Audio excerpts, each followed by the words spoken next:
Film की शुरुआत में हमें एक खूबसूरत नर्स को दिखाया जाता है जो हॉस्पिटल में अपने मरीज की देखभाल कर रही थी। मरीज एक बूढ़ी औरत थी जिसकी हालत बहुत ज्यादा खराब होती है। उसको सांस लेने में भी तकलीफ हो रही थी, इसीलिए वो नर्स जिसका नाम ग्वेन होता है वो उस औरत के पास आती है और उसके ऑक्सीजन को बंद कर देती है। उसके सांस लेने के पाइप को भी उसने बंद कर दिया था। इस वजह से उस बूढ़ी औरत की सांसें बंद होने लगी थी। हैरानी की बात ये थी, उसके बाद हॉस्पिटल में ग्वेन शोर मचा देती है, डॉक्टर को बुलाती है। जब डॉक्टर जाकर उस बूढ़ी औरत को बचा रहे थे तो ग्वेन दरवाजे के पास खड़ी हंस रही थी। यहाँ पर हमें पता चलता है ग्वेन एक साइको पागल नर्स है। उसे अपने मरीजों को दुख तकलीफ में देखना अच्छा लगता था। फिर उस बूढ़ी औरत को डॉक्टर्स ने बचा लिया था। ग्वेन ये सब देखकर चली जाती है। उसे देखकर इस बात का अंदाजा लगाया जा सकता था कि उसे अपनी ऐसी हरकत पर जरा सा भी पछतावा नहीं था। इसके बाद सीन एक घर पर शिफ्ट होता है जिसमें मीरा नाम की लड़की अपने हस्बैंड और बेटे के साथ हंसी खुशी जिंदगी गुजार रही थी। उसका हस्बैंड जब उससे बातें कर रहा होता है तो उनके पास उसका बेटा आता है जो कह रहा था मॉम मेरे पाँव में दर्द हो रहा है। यहाँ पर हमें पता चलता है कि मीरा के बेटे को एक बीमारी थी जिस वजह से वो सहारे के बगैर सही तरह से चल नहीं पाता था। मीरा अपने हस्बैंड से अपने बेटे के बारे में बात करती है कि खुद से सीढ़ियाँ चढ़ता उतरता है, मुझे उसे देखकर बहुत डर लगता है, कहीं उसे कुछ हो ना जाए। मीरा का हस्बैंड सुनकर कहता है ओ कम ऑन यार, इतना मत डरा करो, कुछ नहीं होता हमारे बेटे को। तभी हम यहाँ पर मीरा के घर में ग्वेन साइको नर्स को देखते हैं जिसे मीरा ने अपने बेटे की देखभाल के लिए रखा था। यहाँ पर ग्वेन फैमिली मेंबर की तरह मीरा के घर में रहा करती थी। अब ये चारों मिलकर नाश्ता करते हैं। नाश्ते के दौरान मीरा के बेटे ने अपनी स्ट्रेचेस में साखिया को नीचे गिरा दिया था जिसका सहारा लेकर वो चला करता था। ग्वेन उसे वो उठा कर देती है, मगर जैसे हम जानते हैं वो सही काम थोड़ी कर सकती है। उसने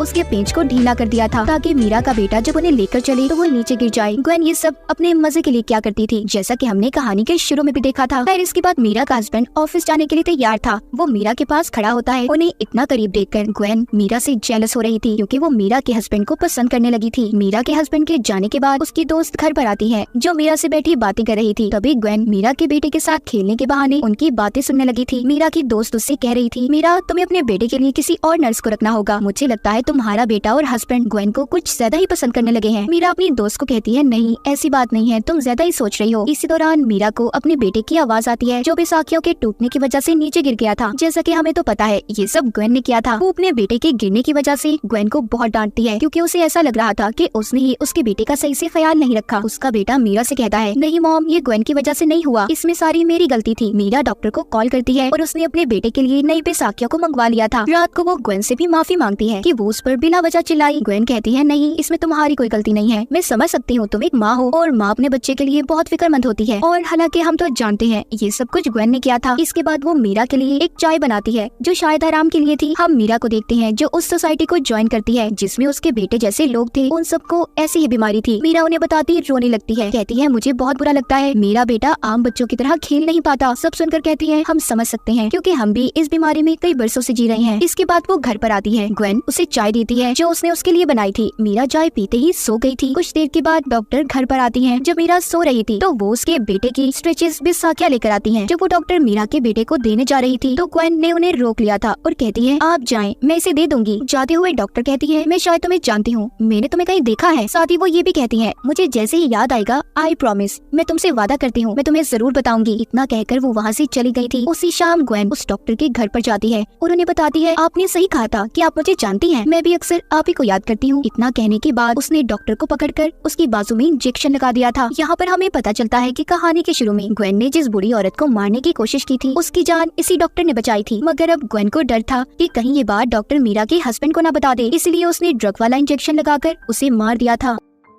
उसी रात मीरा को एक आदमी की कॉल आती है जो अपना नाम डेविड बता रहा था। कहता है मैं उसी सोसाइटी का मेंबर हूँ जो तुमने अपने बेटे की बीमारी की वजह से ज्वाइन की है। और साथ ही वो ये भी बताता है जो बीमारी तुम्हारे बेटे को है वो बीमारी मेरे बेटे को भी है। ये सुनकर मीरा थोड़ा उदास हो जाती है और उस आदमी की तस्वीर देखने का कहती है। मगर डेविड ने अपनी प्रोफाइल में जो तस्वीर लगाई थी वो थोड़ी ब्लर धुंधली होती है जिसे वो सही तरह से देख नहीं पा रही थी। यहाँ पर डेविड बताता है कि उसकी वाइफ मर चुकी है, इसीलिए मैंने अपने बेटे के लिए एक नर्स को रखा है। मीरा ये सुनकर कहती है तुमने बहुत अच्छा किया। तभी यहाँ पर हमें पता चलता है डेविड नाम का आदमी कोई और नहीं बल्कि ग्वेन ही थी जो कंप्यूटर की मदद से आवाज बदलकर मीरा से बात कर रही थी। सुबह को मीरा के घर उसकी दोस्त आती है जहाँ पर आते ही उसने मीरा के हस्बैंड की शर्ट पर कुछ गिरा दिया था। मीरा के हस्बैंड की शर्ट साफ करने ग्वेन लॉन्ड्री में ले जाती है। तभी मीरा की दोस्त जब अंदर जाकर उसका पर्स लेने गई थी तो वो देखती है ग्वेन मीरा के हस्बैंड की शर्ट को सूंघ रही है। उसे ये देखकर थोड़ा अजीब लगता है और उसे शक भी हो गया था कि कहीं ग्वेन मीरा के हस्बैंड को पसंद करने लगी है। मगर ये बात वो अपनी दोस्त मीरा को नहीं बताती क्योंकि उसे डर था कि कहीं उसकी फैमिली खराब ना हो जाए। रात को दोबारा से ग्वेन गवेन डेविड बनकर मीरा से बात करती है और उसे उसके बेटे के बारे में पूछती है। मीरा बताती है कि हाँ, मेरा बेटा अभी कुछ नॉर्मल है, मगर मुझे उस दिन बिल्कुल अच्छा नहीं लगा जिस दिन वो गिर गया था। इतनी बातें करने के बाद गवेन जल्दी से मीरा के पास जाती है ताकि वो उसे पकड़ सके कि वो किसी आदमी से बात कर रही है, और इस खेल में वो कामयाब भी हो गई थी। जाते हुए वो मीरा के हस्बैंड से कहती है, मैंने अभी मीरा को सुना वो शायद किसी से बात कर रही थी। वो चाहती थी कि मीरा का हस्बैंड उस पर शक करे और मीरा को छोड़ दे, मगर यहाँ पर उसकी गेम उल्टी हो जाती है। मीरा का हस्बैंड अपनी बीवी के हक में बोलता है और कहता है वो बहुत ज्यादा काम कर रही है आजकल, उसकी नींद भी पूरी नहीं होती, शायद इसी वजह से वो थोड़ा परेशान भी रहती है। गवेन सारी बातें सुनकर मीरा के हस्बैंड के गले लगकर गुड नाइट बोलकर चली गई थी। गवेन दरअसल किसी भी तरह मीरा के हस्बैंड को पाना चाहती थी। अगली सुबह हम देखते हैं गवेन और मीरा का हस्बैंड किचन में थे। गवेन हमेशा मीरा के हस्बैंड के पास रहने के बहाने तलाश किया करती थी। मीरा जब सोकर उठती है तो गवेन ने उसके घर के सारे काम कर दिए थे। तभी उसे उसकी दोस्त की कॉल आती है जो मीरा से शुक्रिया बोलती है, ये कहकर कि तुमने मेरे बर्थडे को याद रखा। मगर मीरा थोड़ी कंफ्यूज और हैरान होती है क्योंकि उसने फूलों को नहीं भिजवाया था। गवेन उसके पास आती है और बताती है कि तुम अपनी दोस्त की बर्थडे को भूल गई थी ना, तो मैंने उसके घर में फूल भिजवा दिए। मीरा चलते हुए बेहोश होने लगती है। गवेन उसे बचाकर सोफे पर ले आई थी। मीरा कहती है कि शायद मुझे किसी डॉक्टर को चेक करवाना चाहिए, इस बारे में तुम मेरे हस्बैंड से कोई बात मत करना। गवेन कहती है, तुम्हें डॉक्टर के पास जाने की क्या जरूरत है, मैं तुम्हारा ब्लड खून को लेकर लैब में टेस्ट करवा दूंगी। अब रात को गवेन दोबारा से डेविड बनकर मीरा से बात करती है। मीरा उसे अपनी परेशानियों के बारे में बताती है। तभी यहाँ पर उसका हस्बैंड और बेटा आ गए थे, जिन्हें देखकर मीरा कॉल को कट कर देती है। मीरा अपने बेटे को कमरे में ले जाना चाहती थी, मगर तभी उसे सब कुछ धुंधला दिखाई देने लगता है और वो सोफे पर ही सो जाती है। तभी उसे मैसेज आता है, डेविड एक फ्रॉड है। सुबह को जब मीरा का हस्बैंड उसके पास आता है तो वो उसके फोन पर मैसेज देखता है। उसे कुछ समझ नहीं आती कि डेविड कौन है और मीरा क्यों उससे बातें करती है। वहीं पर उसका बेटा भी इस बात को सोचता है कि उसकी मॉम इतना ज्यादा क्यों सो रही है। गवेन मीरा के घर के सारे काम किया करती थी, फिर भी मीरा उसे गलत समझती थी, इसीलिए अब वो गवेन से माफी मांगती है। गवेन को अब ये लगने लगा था सभी उसे पसंद करते हैं। तभी मीरा के पास उसी आदमी का फिर से मैसेज आता है कि डेविड फ्रॉड है, जिसे पास बैठी गवेन ने भी पढ़ लिया था। मीरा किसी तरह खुद को ऑफिस जाने के लिए तैयार करती है और ऑफिस आ गई थी। वो अपनी दोस्त से मिलकर उसे बताती है कि मेरी ब्लड रिपोर्ट्स बिल्कुल ठीक आई हैं और गवेन ने सही कहा था, मुझे सिर्फ आराम की जरूरत है। उसकी दोस्त कहती है, तुमसे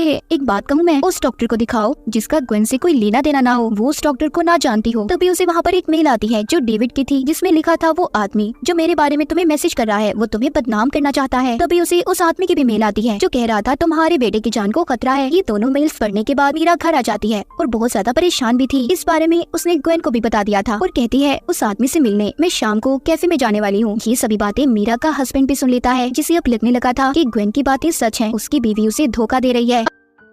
अगली सुबह मीरा उस आदमी से मिलने एक कैफे में जाती है जो असल में डेविड था। वो बताता है, मेरा नाम डेविड है और मेरी कभी भी तुमसे कोई बात नहीं हुई। वो ये भी कहता है कि मेरी बीवी को ब्लड कैंसर था। उसे एक दिन एक आदमी की कॉल आई जो उससे बातें क्या करता था। उसने उसे डॉक्टर के पास जाने से मना किया, जिस वजह से मेरी बीवी उसकी सारी बातें मानने लगी और इसी वजह से उसकी मौत हो गई। वो उसे उस आदमी की तस्वीर भी दिखाता है। तभी मीरा को पता चलता है कि ये तस्वीर तो उसी आदमी की है जो अब तक मीरा से डेविड बनकर बातें कर रहा था। लेकिन अभी भी मीरा को गवेन पर कोई शक नहीं हुआ था। तभी बाहर हम उसके हस्बैंड को देखते हैं जो मीरा का पीछा करता यहाँ तक आया था। वो अपनी बीवी को डेविड से गले मिलते हुए भी देखता है, जिससे उसे यकीन हो जाता है कि मीरा सच में उसे धोखा दे रही है। उधर घर में मीरा की दोस्त आई थी जो उसे उसका बैग देने आती है। गवेन घर पर उसके बैग को ले लेती है। तभी मीरा की दोस्त गवेन से कहती है कि मैं जानती हूँ तुम मीरा के हस्बैंड को पसंद करती हो, मैंने उस दिन तुम्हें शर्ट सूंघते हुए देख लिया था। मीरा की फैमिली से दूर रहो, अगर तुमने उन्हें जरा सा भी नुकसान पहुँचाने की कोशिश की तो मुझसे बुरा कोई नहीं होगा। इतना कहकर वो जब वहाँ से जाने वाली थी तो गवेन पीछे से एक बड़े से गुलदान से उस पर हमला कर देती है और बेहोश करके उसे गाड़ी में बिठाकर एक सुनसान जगह पर ले गई थी। उसे मारने के लिए उसने उसे भी ड्रग वाला इंजेक्शन लगा दिया था और फिर वहीं पर छोड़कर जब वो घर आती है तो मीरा को देखती है जो खाना बना रही थी। गवेन बातों में उसे लगाकर उस चाकू को चुरा लेती है जिससे मीरा सब्जियां काट रही थी। उस पर उसकी उंगलियों के निशान थे। उसे लेकर अब वो डेविड के घर चली जाती है और यहाँ पर हमें पता चलता है कि गवेन पहले डेविड की बीवी की नर्स रह चुकी थी और उसी ने आदमी बनकर उससे बातें की और डॉक्टर के ट्रीटमेंट को रोकने का भी कहा। यहाँ पर गवेन उसी चाकू से डेविड को भी मार देती है और उसके पास मीरा की खून को गिरा दिया था जो उसने उसके ब्लड टेस्ट के लिए लिया था, जिससे लगे कि डेविड का खून मीरा ने किया है। उस रात मीरा का हस्बैंड भी नशे की हालत में घर आता है क्योंकि वो अपनी बीवी की वजह से बहुत ज्यादा परेशान था। गवेन उसकी ये हालत देखकर उसके करीब आने की कोशिश करती है, मगर मीरा का हस्बैंड अभी भी अपनी बीवी के बारे में ही सोच रहा था। सुबह को मीरा जब नींद से उठती है तो वो मैसेज देखती है जो डेविड का था, जिसमें लिखा था कि मैं अपने लिटिल बॉय की वजह से सो नहीं सका। तभी मीरा की नजर उस बॉटल पर पड़ती है जो उसके हाथ में थी, जिस पर लिखा हुआ था लिटिल बॉय। जो गवेन ने लिखा था उसे याद आता है कि डेविड और ग्वेन हमेशा लिटिल बॉय लव्स इस्तेमाल करते हैं। वो उस बोतल के पानी को जब फेंकने जाती है जो उसे ग्वेन ने दिया था, उसमें उसे पानी में मिला हुआ कुछ पाउडर सा महसूस होता है। यहाँ पर मीरा को ये बात समझ आ गई थी कि ग्वेन उसको पानी में कुछ मिला कर देती है जिससे उसे नींद आया करती थी। इसके बाद मीरा अब ग्वेन के कमरे में जाती है जहाँ पर उसे एक किताब मिली थी जिसमें जहरीली दवाइयों के बारे में लिखा हुआ था। उसे बेड के नीचे से भी बहुत सी जहरीली दवाइयाँ मिलती है। इसी दौरान वो देखती है कि ग्वेन घर पर आ गई थी। मीरा जब दरवाजा खोलती है तो ग्वेन समझ जाती है कि उसने बोतल से पानी नहीं पिया, जिस वजह से वो अब तक जाग रही थी। इसीलिए वो दोबारा से दवाई मिला पानी देकर कहती है इसे पी लो और आराम करो। वो मीरा के बेटे को साथ लेकर हॉस्पिटल चली गई थी जहाँ पर वो उसकी थेरेपी करवाया करती थी। मीरा अपने बेटे को रोकना चाहती थी मगर वो नहीं रुकता और ग्वेन के साथ चला गया था। ग्वेन और अपने बेटे के जाने के बाद वो फिर से ग्वेन के कमरे में जाती है और वीडियो बनाने लगती है जिसमें वो ग्वेन के सारे कारनामों के बारे में बता रही थी। साथ ही उसने अपने हस्बैंड को भी कॉल करके इस बारे में बता दिया था और ग्वेन की रिपोर्ट करने पुलिस स्टेशन जाने लगती है। लेकिन तभी ग्वेन घर पर आ गई थी। उसे पता चल चुका था कि मीरा को उसके बारे में सब पता चल गया है। वो जब घर आती है तो मीरा का बेटा उसके साथ नहीं था। मीरा उसे अपने बेटे के पास चलने का कहती है। रास्ते में जाते हुए ग्वेन मीरा को बताती है कि तुम जानती हो मैंने इतने साल नर्स का काम किया है, मुझे आज तक कभी भी किसी ने फैमिली मेंबर की तरह नहीं रखा। जैसे तुमने मुझे अपने घर में जगह दी तो तुम फिक्र नहीं करो, मैं तुम्हें मारकर तुम्हारी जगह ले लूंगी और एक अपनी नई फैमिली बनाऊंगी। ग्वेन ऐसा इसलिए कह रही थी क्योंकि वो मीरा के हस्बैंड को पसंद करती थी। दूसरी तरफ मीरा का हस्बैंड भी घर पर आ जाता है। उसे जब मीरा घर पर नहीं मिलती तो उसे उसका फोन मिलता है जिसमें वो उसकी रिकॉर्ड की गई वीडियो देखता है जिससे उसे भी ग्वेन की असलियत का पता चल गया था। उधर दूसरी साइड पर मीरा को लेकर ग्वेन अपने घर आ गई थी जहाँ पर वो उसे बताती है मैंने डॉक्टर तुम्हारी दोस्त और डेविड को मार दिया है, अब तुम्हारी बारी है।